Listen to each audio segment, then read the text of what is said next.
CEO 전문 채널 정혜래 가업승계입니다. 산후근로복지기금을 활용한 법인세, 절세 오늘 공부하도록 하겠습니다. 사내근로복지기금이 있는 회사에 어떤 혜택이 있는지 알아보도록 하겠습니다. 우선 법인은 근로자들에게 근로 의욕을 진작시킬 수가 있겠죠. 또 회사에 대한 어떤 인지도나 신뢰도도 올라갈 거고요. 법인 측면에서 세무적인 이점은 출연한 기부금을 모두 송금 인정해준다. 법인세법 제24조 36조 이게 21년도에 개정이 된 법안입니다. 사내근로복지기금 측면에서는 출연받은 모든 재산은 증여세가 비과세된다. 이런 장점. 그럼 우리 근로자들에겐 어떤 혜택이 있을까요? 기금에서 받은 돈은 증여세 비과세다. 기금이 아닌 회사에서 받은 복지는 우리 소득에 포함이 돼서 소득세를 납부를 할 거고 4대 보험이 증가하겠죠. 그런데 기금을 통해서 받은 것은 소득이 아니라 증여로 봅니다. 그런데 목적에 맞게 받았다면 증여세도 비과세가 됩니다. 법인세 감면 효과를 한번 보도록 할 건데요. 과표가 30억인 회사가 있고 과표가 25억 그리고 복지는 기금으로 하는 회사가 있습니다. 이런 경우에 결과적으로 세금에 어느 정도의 차이가 있나 봤더니 보시는 것처럼 1억 1천만 원 정도의 절세 효과가 있습니다. 자, 그럼 왜 이런 차이가 있는지 세부적으로 살펴보도록 하겠습니다. 사내근로복지기금 설립의 특징 첫 번째, 인가와 허가의 차이가 있어요. 비영리법인을 설립할 때는 주무관청에 허가를 받으셔야 되거든요. 사내근로복지기금은 인가사항입니다. 상대적으로 설립이 용이하고 통상 설립에는 1달 반에서 2달 정도 소요가 됩니다. 사내근로복지기금 특징 2가지, 선설립 후 출연, 즉 사내근로복지기금은 설립을 한 후에 출연을 할 수가 있어요. 그래서 뭐 현금 500이든 1000이든 먼저 출연을 하고 우리가 필요할 때 추가로 출연을 할 수가 있습니다. 보통의 비영리 법인은요, 특히 재단법인 같은 경우는 출연을 한 후에 설립을 하게 되어 있습니다. 그래서 상대적으로 일단 출연을 먼저 해야 되니까 좀 부담이 있겠죠. 자, 세 번째 사내근로복지기금 설립 특징은요. 출연 재산에 제한이 없습니다. 현금 당연히 되고요. 주식, 부동산 등 모든 재산이 출연이 가능합니다. 자, 여기서 부동산 같은 경우에는 과점주주 이슈가 있는데 사내근로복지기금은 간주취득세 적용 대상이 아닌 것도 큰 장점이라고 볼 수 있겠죠. 사내근로복지기금 설립 특징 중에서 회사의 임원이 기금법인의 이사가 되는데 제한이 없습니다. 비영리법인 같은 경우에 출연자와 특수관계인 이사의 5분의 1을 초과할 수 없는 반면 기금은 오히려 이사가 필수적으로 들어가줘야 되는 요건이 있습니다. 이것이 비영리법인과 사내근로복지기금의 큰 차이라고 볼 수가 있겠죠. 자, 그러면 많이 받은 질문 중에서 이 사내근로복지기금을 설립을 했는데 그러면 언제까지 가져가야 되냐 이 질문을 많이 하시더라고요. 자, 해산시는 법인이 문을 닫는다거나 뭐 합병 분할 등의 이슈가 있을 때 해산의 요건이 될 수가 있는데요. 이런 경우에 사내근로복지기금에 있는 돈은 어떻게 되느냐? 원칙은 국가 기속입니다. 그러나 비영리 법인인 사내근로복지기금 법인의 해산 시에 자녀 재산은 우선적으로 근로자의 밀린 임금을 지급하는 게 최우선입니다. 자, 그 다음 정관이 지정한 자에게 귀속된다. 사내근로복지기금은 정관이 정말 중요해요. 뒤에서도 말씀드리겠지만 혜택을 구별할 때도 이 정관에 어떻게 기재하냐에 따라서 혜택의 범위가 달라질 수 있습니다.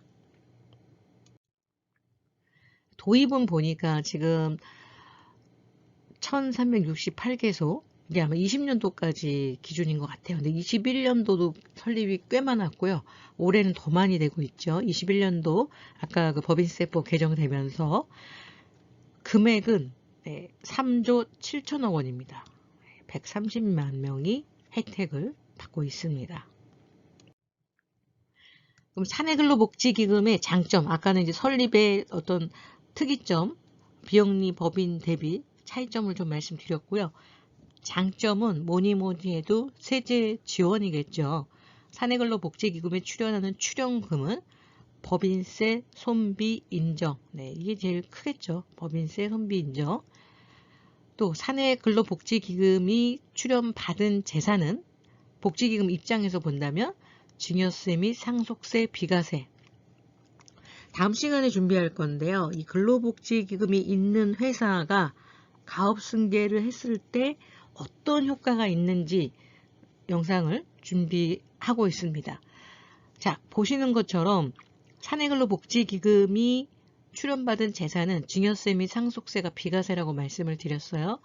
실례로 저희 회원사 중에서 회장님이 상속세를 염려하셔서, 자녀들이 낼 상속세를 염려하셔서 이 본인의 주식의 일부를 기금에 출연할 것을 유증을 하신 케이스가 있었어요.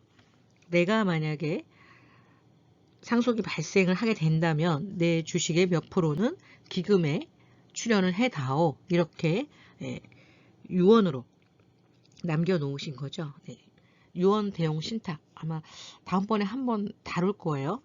민사신탁 중에서 유언 대용 신탁, 이렇게 유증을 해놓으신 경우에는 자녀들이 원래는 이게 100억이었는데 뭐 30억을 기금에 출연한다 그러면 뭐 70억에 대해서 상속세를 납부를 하게 되겠죠. 또 증여 특례할 때도 저희가 많이 썼는데, 증여 특례가 30억까지는 10%인데 초과하게 되면 100억까지 20%, 100억을 초과하게 되면은 일반 증여세를 적용하다 보니까 이런 경우에는 일정 부분 이상은 오히려 기금에 출연하는 것이 자녀들이 부담하는 증여세를 훨씬 더 줄여주는 효과가 있습니다. 다음 시간에 사내근로복지기금이 있는 회사에서 가업승계를 했을 때 어떤 부수적인 효과가 있는지 다루도록 하겠습니다. 사내근로복지기금 법인으로부터 근로자가 받은 일정 금품은 증여세를 비과세한다. 근로자 입장에서 본 겁니다. 기금 법인의 비용 처리 법령 체크해 보도록 하겠습니다. 기업에 대한 혜택은 기금 법인에 출연하는 출연금은 100분의 5를 초과한다 하더라도 법인세법이 인정하는 바에 따라서 손비 인정이 됩니다. 법인세법 제24조 1항에 의해서 손비 인정이 되고요. 또 근로자 측면에서도 소득세법 시행령에 따라서 소득세를 내지 않습니다. 기금 법인 설립인가 심사 항목 체크리스트입니다. 근로자를 대표하는 위원회 수가 2명 이상 10명 이하인지 여부 등등 체크할 것들 리스트가 잘 나와 있고요. 이 내용은 제가 영상 하단 설명문에 첨부하도록 하겠습니다. 자, 설립도 물론 중요합니다. 그렇지만 설립하는 목적이 결국은 혜택을 받기 위해서인데, 이 혜택을 어떻게 받을지가 가장 중요한 핵심이라고 할 수 있겠죠. 실질 혜택이 이 복지기금 사업에 대해서 알아보도록 하겠습니다. 근로자 주택 구입, 임차 자금의 보조, 장학금, 재난구호, 경조금, 고용노동부령이 정하는 근로자 복지시설에 대한 출연, 구입, 임차 설치 및 운영에 대해서 복지사업으로 근로자들에게 혜택을 드릴 수 있습니다. 뿐만 아니라 기숙사, 사택, 보육시설, 사내 구판장, 근로자의 체육문화활동을 위한 복지회관, 그리고 관심이 많으신 휴양 콘도미니엄, 이런 것도 근로자용입니다. 임원이 가도 되냐? 임원은 해당이 안 됩니다. 근로자용 휴양 콘도미니엄 복지기금으로 하실 수 있고요. 해당 사업으로부터 직접 도급받는 업체 근로자들도 정관이 정해 있다면, 정관에서 범위를 확대했다면 혜택을 동일하게 받을 수 있습니다. 기금 수혜 대상, 아까 말씀드렸던 것처럼 원칙은 사업장에 재직 중인 근로기준법에 따른 근로자만 되는 것이 원칙입니다. 그러나 예외라는 게 있어요. 예외는 정관에서 수혜 대상을 근로자뿐만 아니라 근로자의 가족까지 확대하겠다라고 회사가 정하신다면 근로자의 가족까지 혜택을 받을 수가 있는데요. 아까 기금 사업 내용 중에서 장학금 이런 게 있었잖아요. 그럴 때 근로자 본인만 되면 성인인데 뭐 얼마나 학비가 들어가겠어요. 하지만 자녀들의 학비가 많이 들어가는데 그런 학비들을 장학금을 줄 수 있다. 네. 근데 기본적으로는 원칙은 안 되나 수혜 대상을 근로자 가족까지 확대를 해 놓으면 가능합니다.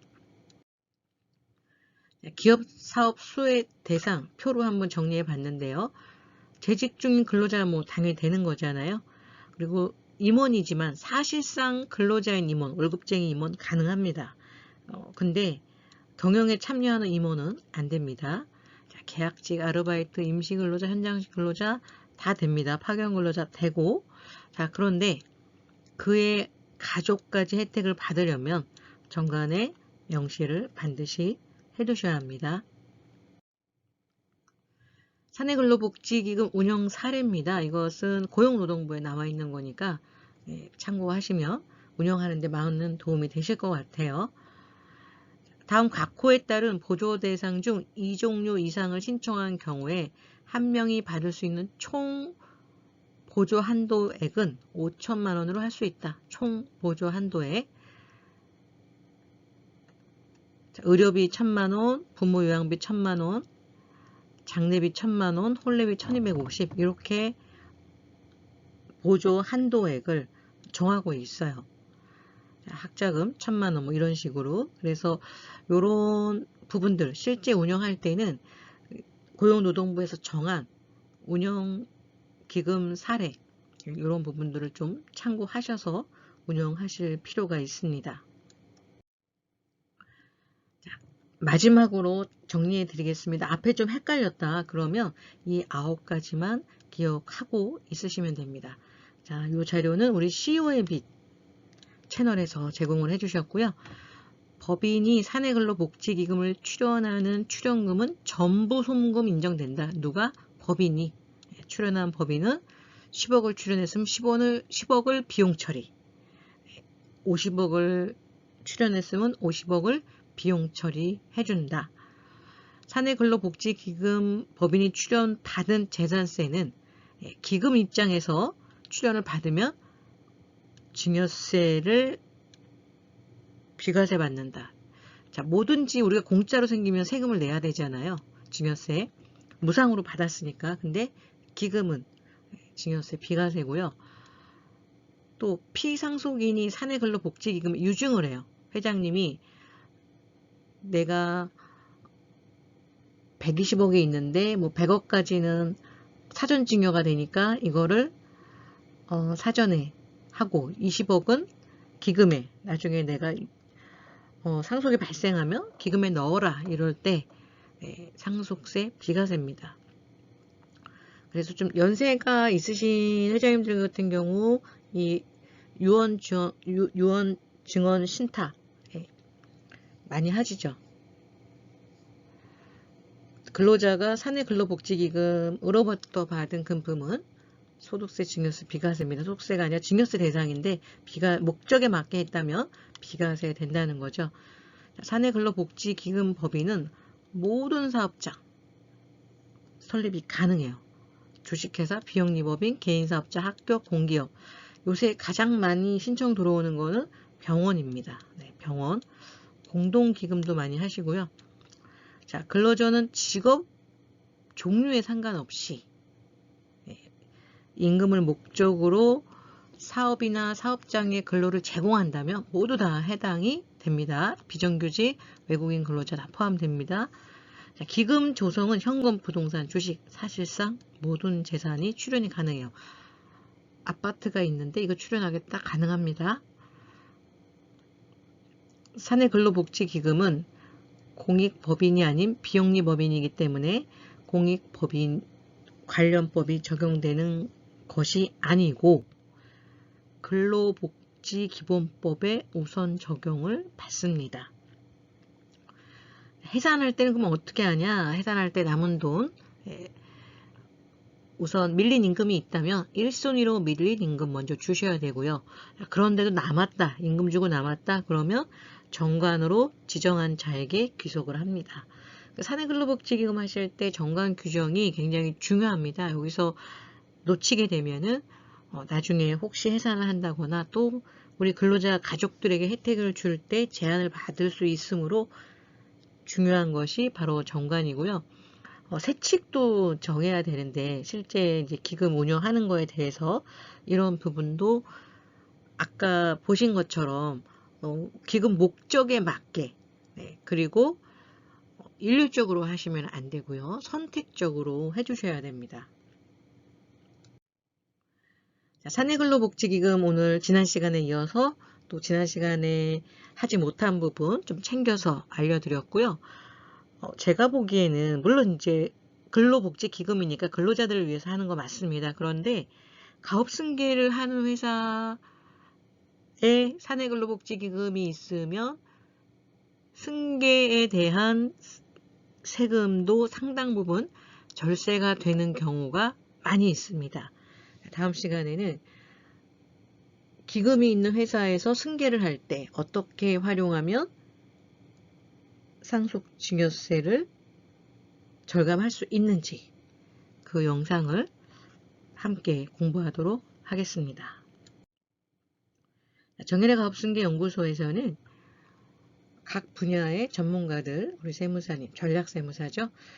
변호사님, 변리사님, 노무사님 함께 대표님의 세금, 대표님 법인의 세금 또 영속할 수 있도록, 기업이 영속할 수 있도록 도와드리고 있고요.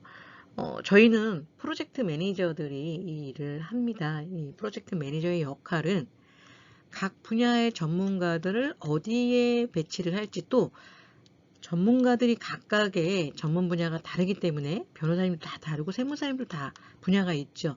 그리고 우리 회사의 업무를 가장 잘 처리할 전문가 배정을 하는 역할을 합니다.